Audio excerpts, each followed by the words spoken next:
कालच्या दहशतवादी हल्ल्यानंतर पाकिस्तानला अद्दल घडवलीच गेली पाहिजे असं उदय सामंत यांनी म्हटले। पाहूयात त्यांची प्रतिक्रिया। सर, दहशतवादाचा भ्याड हल्ला पर्यटकांवरती झालेला आहे। महाराष्ट्रातले लोक होते, देशातले होते आणि जगभरातले पण पर्यटक त्यामध्ये होते। तुमची त्यावरची प्रतिक्रिया? कालचा हल्ला जो होता तो नक्कीच भ्याड हल्ला होता। त्याच्यामागे कोण होतं हे देखील आज सकाळी सिद्ध झालेलं आहे। पाकिस्तान धार्जिणी संघटना यामागे होती हे देखील पुराव्यानिशी सिद्ध झालंय।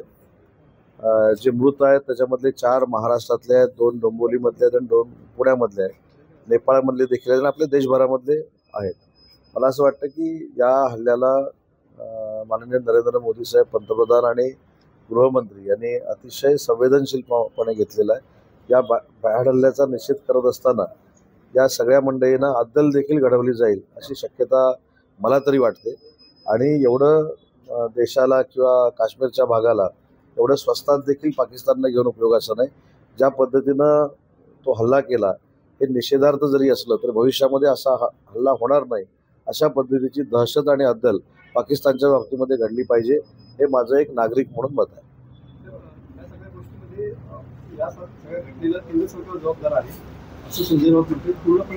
जाऊ देव, मला असं वाटतं की त्यांनी काय म्हणावं हा त्यांचा मुद्दा आहे। कारण अशा वेळी देशानं एकत्र आलं पाहिजे, सगळ्या पक्षांनी एकत्र आलं पाहिजे।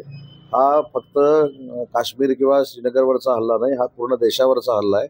आणि देशभक्त जर स्वतःला आपण मानत असू, राष्ट्रभक्त आपण जर स्वतःला समजत असू तर सगळ्यांनी नरेंद्र मोदी साहेबांच्या मागं, अमित शहांच्या मागं उभं राहिलं पाहिजे। जे काय राजकारण करायचं ते आपण नक्की करू, पण देशाच्या अशा संकटामध्ये अशा पद्धतीचं घाणेरडं राजकारण करणं हे अतिशय वाईट आहे आणि त्याचा पण मी निषेध करतो। पाकिस्तानला अतिरेकी राष्ट्र म्हणून घोषित केलं पाहिजे का?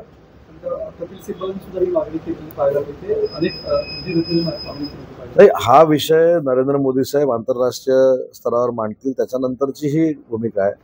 पण माझं नागरिक म्हणून, मंत्री म्हणून तर मत आहे, शासन म्हणून तर मत आहे, पण देशावर प्रेम करणारा आणि राष्ट्रावर प्रेम करणारा एक नागरिक म्हणून पाकिस्तानला अद्दल घडवलीच पाहिजे।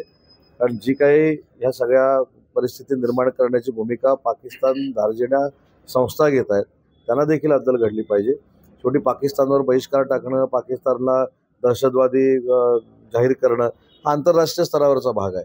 परंतु आपला देश म्हणून, आपला भारत देश म्हणून, भारत देशांच्या सैन्यामध्ये जी ताकद आहे ती जगातल्या कुठच्याही सैन्यामध्ये ताकद नाही। तर या सगळ्या सैन्याचा उपयोग करून पाकिस्तानला अद्दल घडली पाहिजे असं समजणारा मी कार्यकर्ता आहे।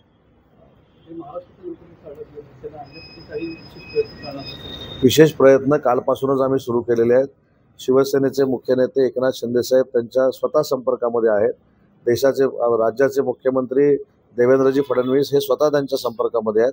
आणि मला असं वाटतं की हल्ल्यामध्ये सफर झालेल्या किंवा तिथं पर्यटक म्हणून गेलेल्या लोकांना मदत करण्यासाठी हेल्पलाईन देखील सुरू झालेल्या आहेत। आणि पूर्ण महाराष्ट्र सरकार, महायुतीचं सरकार या सगळ्या परिस्थितीवर लक्ष ठेवून आहे। ओके.